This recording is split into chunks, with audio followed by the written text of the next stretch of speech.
안녕하십니까. 역사 진행학 여행자 CR의 꿈입니다. 오늘은 미국 흑인 잔혹사 세 번째 시간으로 미국의 흑인들이 유난히 경찰 등 공권력을 두려워하는 이유에 대해서 말씀드리겠습니다. 미국에 살고 있는 사람들 뿐만 아니고 헐리우드 영화나 또 국제 뉴스를 보는 참 많은 나라에 참 많은 사람들이 이런 의문을 갖습니다. 미국의 흑인들은 왜 경찰의 말을 듣지 않고 경찰이 정지명령을 내리면 반항하거나 도망을 갈까? 그냥 경찰이 시키는 대로 순순히 따르면 될 텐데 하여간 자신들이 매를 번다, 이렇게들 말합니다. 의문은 또 있습니다. 2017년 미국 정부의 통계에 따르면은 미국의 흑인은 전체 인구의 14%입니다. 백인이 60%고 라티노가 18%. 라티노라면은 스페인어를 쓰는 중남미 출신의 이민자들을 말합니다. 히스패닉이라고도 합니다. 하여간 흑인이 백인과 라티노에 이어서 인구가 세 번째인데 교도소 재소자의 비율은 흑인이 압도적으로 많습니다. 전체의 절반에 가까운 48%입니다. 무려. 흑인들이 유난히 죄를 많이 지어서 그렇게 된 것일까요? 만약 그렇다면 흑인들은 왜 그렇게 죄를 많이 지을까요? 다른 인종에 비해서. 노예 12년이라는 영화가 있습니다. 2014년에 아카데미 작품상을 받은 실화를 바탕으로 한 영화입니다. 노예 12년. 영화가 시작되는 시대적 배경이 1841년인데, 주인공인 솔로몬 노섭은 그 당시에 이미 노예제가 폐지됐던 자유주, 뉴욕에 살고 있었고, 그러니까 신분이 자유민이었고, 직업은 바이올린 연주자였습니다. 근데 어느 날 이제 높은 연주비를 약속하면서 연주 여행을 떠나자 하는 어떤 사람의 제안에 혹해가지고 따라 나섰는데, 그때부터 노예의 신세로 전락했습니다. 연주 여행을 제안했던 사람은 프로듀서가 아니고 노예 상인이었습니다. 그들이 이제 프로듀서를 가장했던 건데, 그들이 노섭을 남부의 농장에 노예로 팔아넘긴 겁니다. 그 후 12년간 노섭은 끔찍한 노예 생활을 해야 했습니다. 자신이 자유민이었고 또 직업이 바이올린 연주자였다고 아무리 이야기를 해도 어느 누구도 그의 말에 귀 기울여 주지 않았습니다. 노섭은 노예 생활 초기에는 도망치려고 몇 번을 생각했었습니다. 근데 도망친 노예들이 그 당시에 추노꾼들, 소위 이제 슬레이브 패트롤에 붙들려 가지고 재판도 받지 않은 상태에서 적결 처분, 즉 그 자리에서 살해되는 것을 직접 봤고, 그런 사례가 너무나 빈번하게 일어난다는 것을 알게 된 후에는 도망가는 걸 포기해 버렸습니다. 그는 그렇게 12년간의 노예 생활을 한 후에 하던 중에 이제 어떤 은인의 도움으로 자유민의 신분을 회복을 했고, 그래서 자기가 이제 겪었던 노예 생활 12년의 경험을 책으로 썼는데, 그 책을 이제 원작으로 한 영화가 이 영화입니다. 노예 12년. 12 Years a Slave.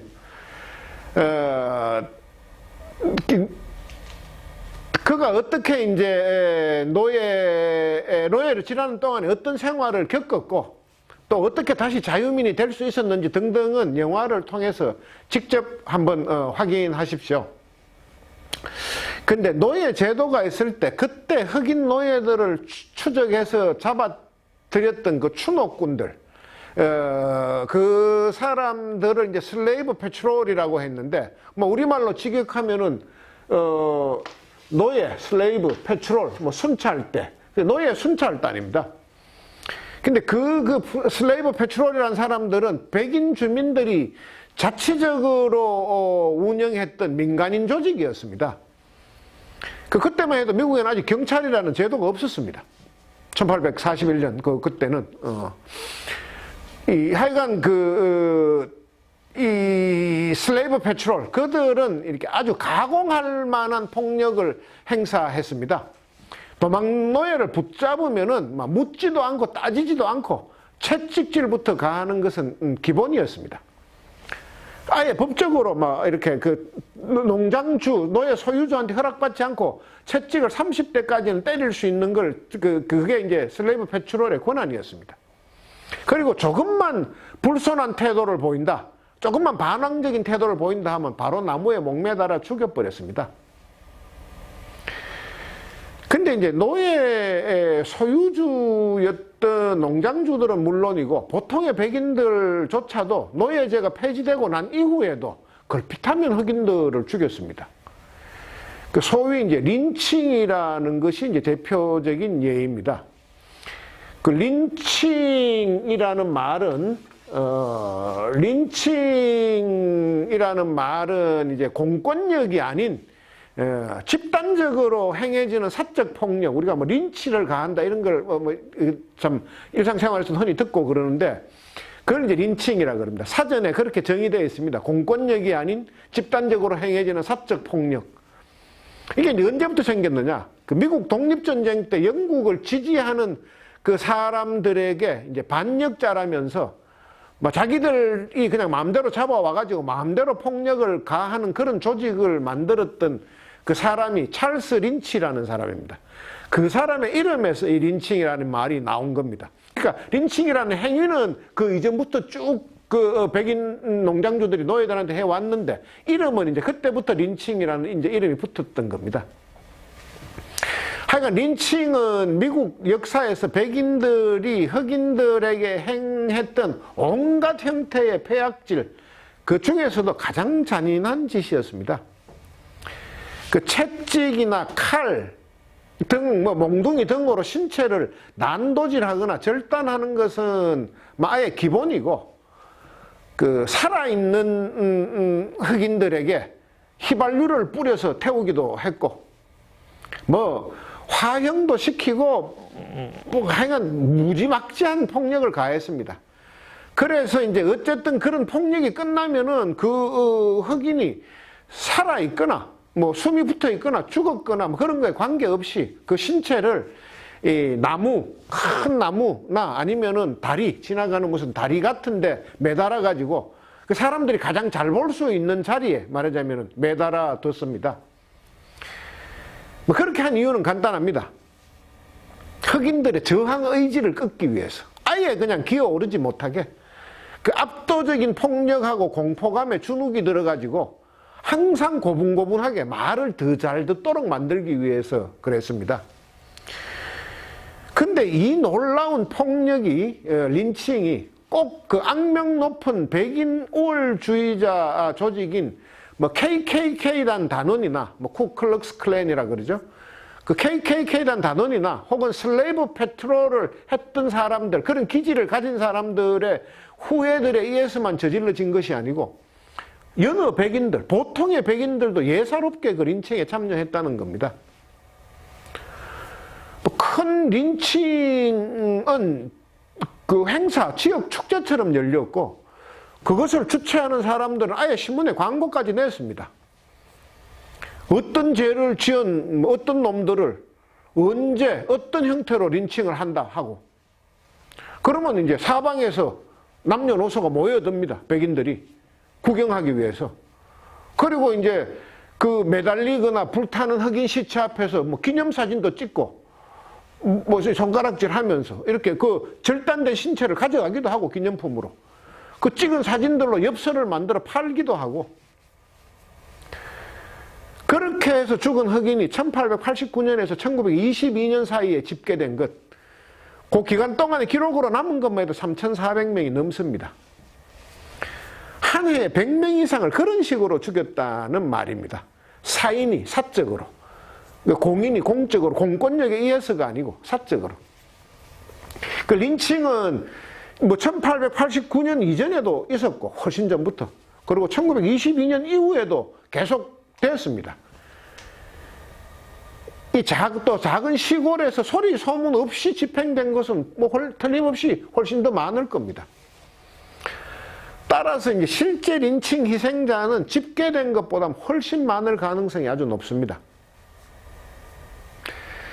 아마 이 동영상을 시청하는 분 가운데는 린칭이라는 단어 자체를 처음 들어보는 분들도 많으실 겁니다. 그리고 또 설마 그런 짓까지 했겠느냐 하고 의심하는 분들도 있을 것입니다. 근데 이제 구글 검색에 들어가셔가지고 린칭이라는 단어 LYNCHING 한번 쳐보시고 거기 이미지라는 걸 한번 클릭해 보시면은 수백 장의 사진을 보실 수 있습니다. 정말 수백 장입니다. 아예 린칭에 관한 것만 모아서 책으로 만든 것도 있습니다. 그리고 유튜브에 린칭이라는 단어를 넣고 검색하시면은 그 린칭과 관련돼서 미국 언론사에서 만든 다큐멘터리들을 보실 수 있습니다. 그 이코노미스트에서 제작한 이 다큐멘터리는 시작하기 전에 클릭을 하면은 시청하는 것이 좋지 않을 수도 있다 하는 경고 자막이 뜹니다. 심장이나 비위가 약한 사람은 보지 마라, 뭐 그런 뜻입니다, 그게. 하여간 Black Lives Matter.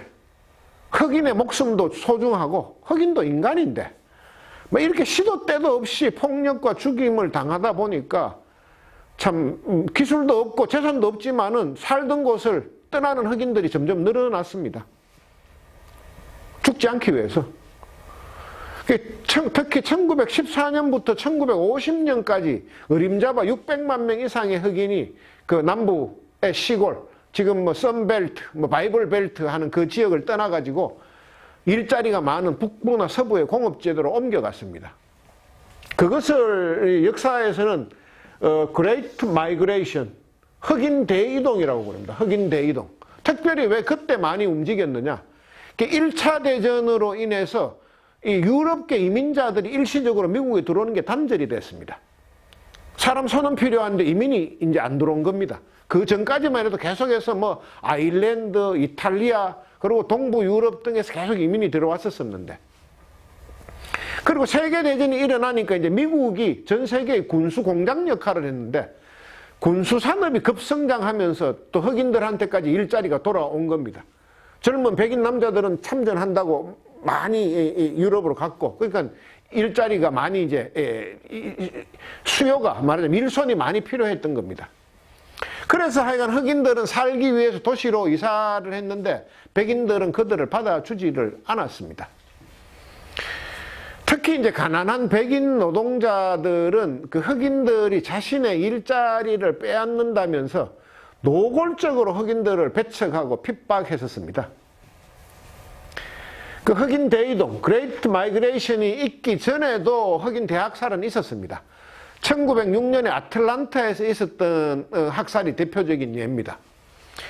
그 4명의 흑인이 백인 여성 1명을 윤관했다. 그런 유언비어가 나돌았습니다. 나중에 사실이 아닌 걸로 밝혀졌는데 어쨌든 그 유언비어가 나돌자마자 흑인에 대한 인종청소에 나서가지고 무수히 많은 흑인을 죽였습니다. 그 아틀란타 대학살이라 그럽니다. 그리고 흑인 대이동이 시작된 후에는 그런 사례가 아주 잦아졌습니다. 흑인하고 백인하고 막 섞여 사는 이제 상황이 됐으니까.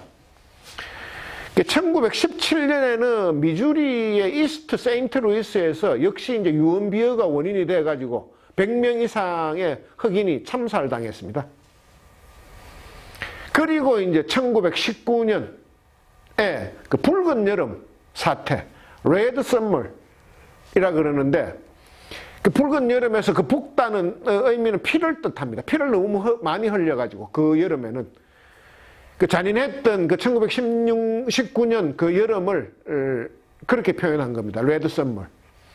그 사건의 발단은 그해 한여름이던 7월 27일 시카고 북쪽 끝에 있는 그 미시간 호수의 물놀이 지역에서 시작됐습니다. 그때는 호수에도 흑인과 백인 간의 물놀이 공간이 구분되어 있었습니다. 근데 한 흑인 청소년이 타고 놀던 물놀이 기구가 백인 구역에 흘러 들어갔습니다. 근데 이제 백인 구역에서 놀고 있던 젊은 한 청년이 빨리 나가라며 돌을 던졌는데 그 흑인 청소년한테 그게 이제 그 돌에 머리를 맞아서 사망해 버렸습니다. 그래서 이제 흑인들이 경찰에 신고를 했죠. 경찰이 출동했습니다. 근데 현장에 출동한 경찰은 백인 청년, 그 돌 던진 사람을 체포하지 않았습니다. 이때는 이제 이미 경찰 제도가 정착됐습니다. 그래서 이제 그 분노한 흑인들이 호숫가로 막 몰려들었고 계속해서 소문이 나면서 더 흑인들이 많이 몰려들었습니다.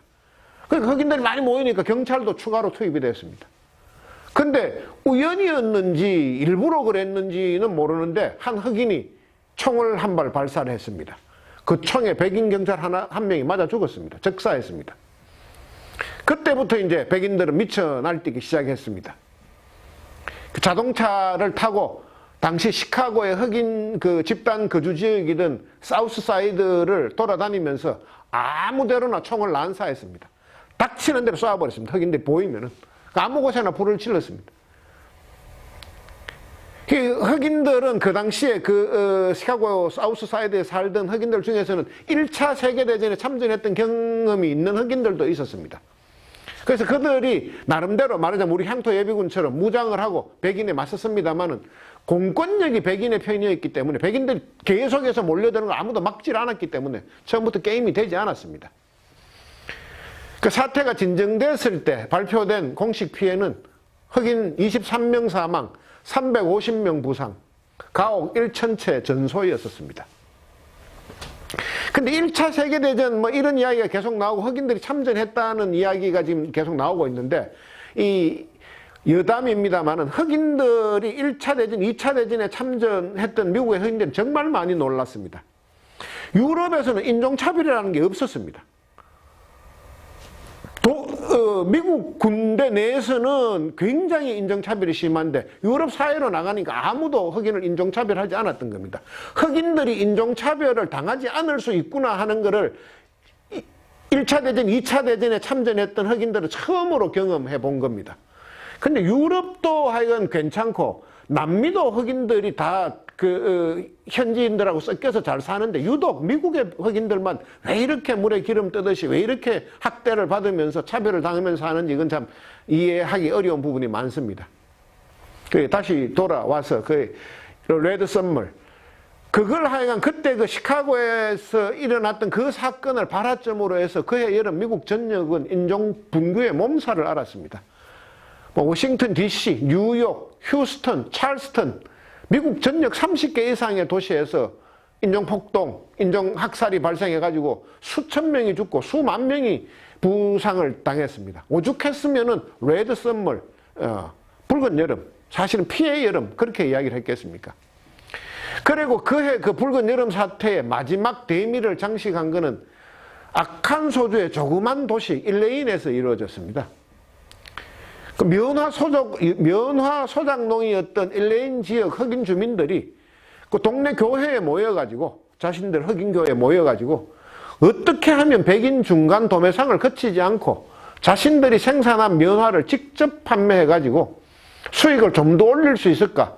그런 주제로 이제 회의를 하고 있었는데 그 백인 농장주들은 흑인들이 백인을 집단 살해할 음모를 꾸미고 있다. 이렇게 모함을 해가지고 한 무리의 백인들이 그 교회를 무장 습격을 했습니다.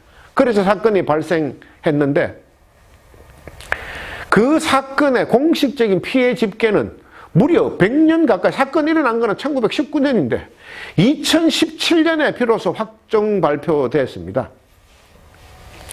그 아칸소주 주하원에서 최종 집계가 나왔는데 100명에서 237명에 달하는 흑인하고 5명의 백인이 죽었다. 그렇게 발표됐습니다. 그것이 일레인 인종학살의 최종 피해자 집계였습니다. 왜 이렇게 최종 집계가 자꾸 늦어졌느냐? 그리고 왜 이렇게 피해자의 숫자가 편차가 그렇게 크냐? 100명에서 237명. 그것은 몇 년마다 한 번씩 자꾸 집단 매장된 흑인들의 유골이 발견됐기 때문입니다. 영문 위키피디아에 보시면 이 사건의 내용이 자세히 나와 있습니다. 일레인 대학살, 레드 썸머를 말씀드렸고 일레인 대학살, 일레인 매스컬, 이렇게 치시면 확인하실 수 있습니다. 그 사건의 전모를 갖다가. 이러한 인종대학살의 맨 마지막에 놓여 있고 가장 결정적인 게 털사 인종대학살입니다. 다른 거는 전부 다 그냥 보통 레드 썸머 기간에 있었던 걸 그냥 대학살이라고 부르는데 털사 대학살만큼은 중간에 레이스라는 인종이라는 말이 들어갑니다. 털사 레이스 매스컬 이렇게 이야기를 합니다. 이거는 1921년 5월에 그 딕 로랜드라는 이름의 19살 흑인 청소년이 백화점 그 엘리베이터 거린 백인 여성을 백화점 엘리베이터 안에서 성폭행하려고 했다. 이런 소문이 나면서 시작됐습니다. 로랜드는 전혀 그런 일이 없다라면 자신 결백하다고 주장을 했으나 이 백인 우월자들의 분노를 불러일으켜가지고 폭동으로 번진 겁니다. 그 백인 우월자 집단, 쿠클럭스 클랜, KKK 멤버들이 주축이 된 그 백인 폭도들은 당시에 이제 블랙 월스트리트라고 불렸던 그 부유한 흑인들의 집단 거주지인 그린우드에 몰려가가지고 불을 지르고 상점을 약탈하고 뭐 개인 경비행기까지 동원해서 시가지를 폭격하기도 했습니다. 개인들이, 민간인들이 비행기까지 동원해서 폭격. 이 당시 오클라호마 주 정부가 공식 집계한 사망자는 36명이었는데 조사를 하면 할수록 자꾸 피해자가 늘어났습니다.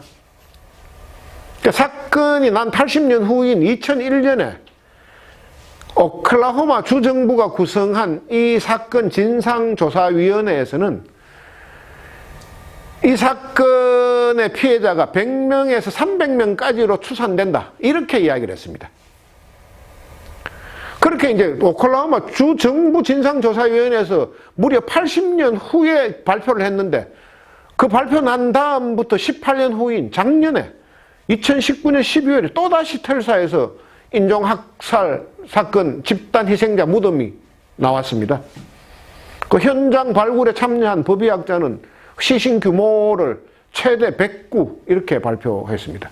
도대체 어떻게 된 일인가요? 앞으로도 또 나올 수 있다는 이야기입니다. 근데 이제 털사 인종대학살이 조금 미국 흑인들의 역사에서는 좀 특별한 의미를 띱니다. 그 백인 폭도들에 의해서 초토화되었던 그 그린우드 지역은 그 당시 전국의 흑인 사회 가운데 가장 잘 사는 곳이었고 가장 모범적인 곳이었습니다. 별명이 블랙 월스트리트라고 불렸습니다. 월스트리트. 백인들의 월스트리트이 뉴욕에 있으면 흑인들의 월스트리트는 그때 당시에 오클라호마 털사에 있었다는 겁니다. 흑인들이 소유한 호텔도 있었고 병원도 있었고 약국, 뭐 극장 그리고 300개가 넘는 업소가 그린우드, 털사의 그린우드 지역에 자리 잡고 있었습니다. 근데 백인 폭도들은 평소에도 그게 못내 보기 싫었습니다. 근데 이런 일이 생기니까 아예 그곳을 재기불능 상태로 완전히 초토화시켜 버렸습니다.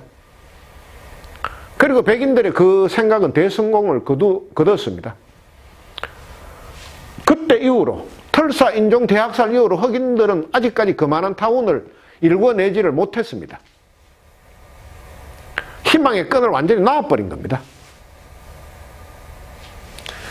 이제 더 소개할 영화도 많고 자료도 많지만은 시간에 쫓겨서 다 말씀드리기는 어렵고 하여간 꼭 보시라고 권하고 싶은 영화는 1988년에 나왔던 그 알란 파크가 감독을 했었고 진 해크먼, 명배우죠. 진 해크먼하고 윌럼 데포가 주연으로 나왔던 미시시피 버닝이라는 영화입니다.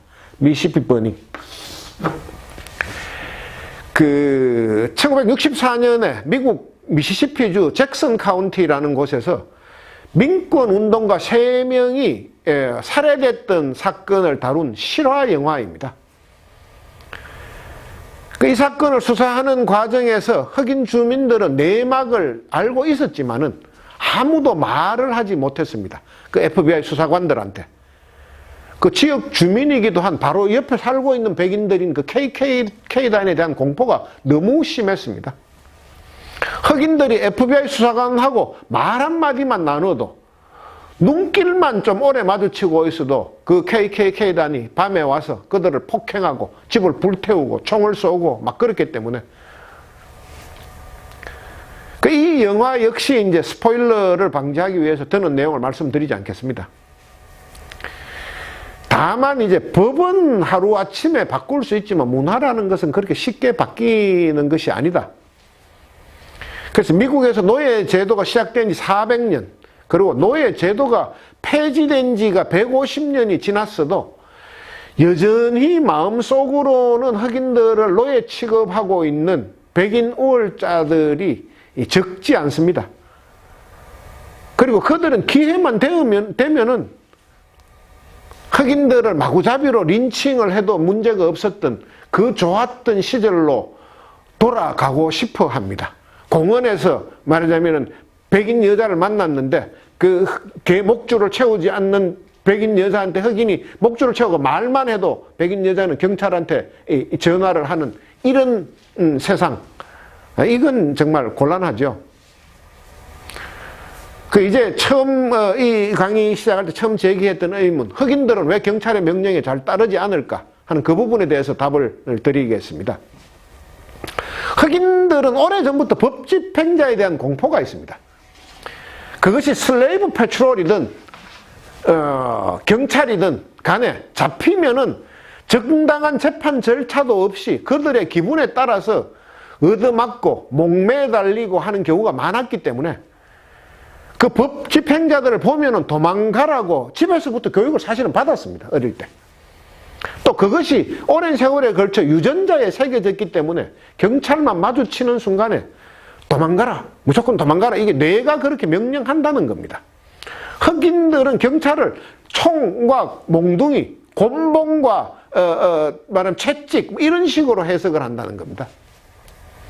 흑인들은 재판도 잘 믿지 않습니다. 아까 이 위에서 제가 말씀드렸던 레드 썸머, 붉은 여름 사태나 털사 인종 대학살 사건, 또 많죠. 일레인 대학살 사건, 모든 그런 사건 때, 그 다음에 요 최근에도 로드니 킹 사건이나 트레이브 마틴 진무맨한테 총 맞아 죽었던, 그 다음에 비무장 상태인 흑인 소년이 경찰로부터 6발의 총격을 맞고 사망했던, 그래서 2014년에 미주리주 퍼거슨의 소요를 불러왔던 마이클 브라운 사건 등등 거의 모든 경우에서 백인들, 특히 백인 경찰들에게 과잉 방어다 이런 식으로 해서 유죄 판결을 내린 경우가 거의 없습니다. 법이 유죄 판결만 제대로 내려도 흑인들은 소요를 안 일으켰을 텐데 법이 자기들을 보호해주지 않는다고 믿는 겁니다. 지금 no justice, no peace. 상당히 공감이 갈 때가 많습니다. 그래서 흑인들은 사법부도 재판도 잘 믿지 않는데, 자, 이쯤 되면 그래서 어떻게 하라고 하는 정말 짜증 섞인 질문이 나올 수도 있습니다. 그래서 그 질문에 대한 제 나름대로의 대답하고, 이 시리즈 처음 이 강의 처음 서두에서 이야기하는 두 번째 질문, 실제로 흑인들은 범죄를 많이 저지르는가? 그 문제에 대한 대답은 바로 다음 시간에 하도록 하겠습니다. 하여간 저는 나름대로 굉장히 열심히 준비한다고 하는데 생각보다 구독이 빨리 늘지 않아서 좀 지치고 답답한 부분이 있습니다. 뭐가 문제인지는 제가 좀 더 곰곰이 생각해보고 여러분들한테 조금 더 말하자면은 관심과 사랑을 받을 수 있는 그런 방법을 모색해 보겠습니다. 오늘은 여기까지 하겠습니다. 감사합니다.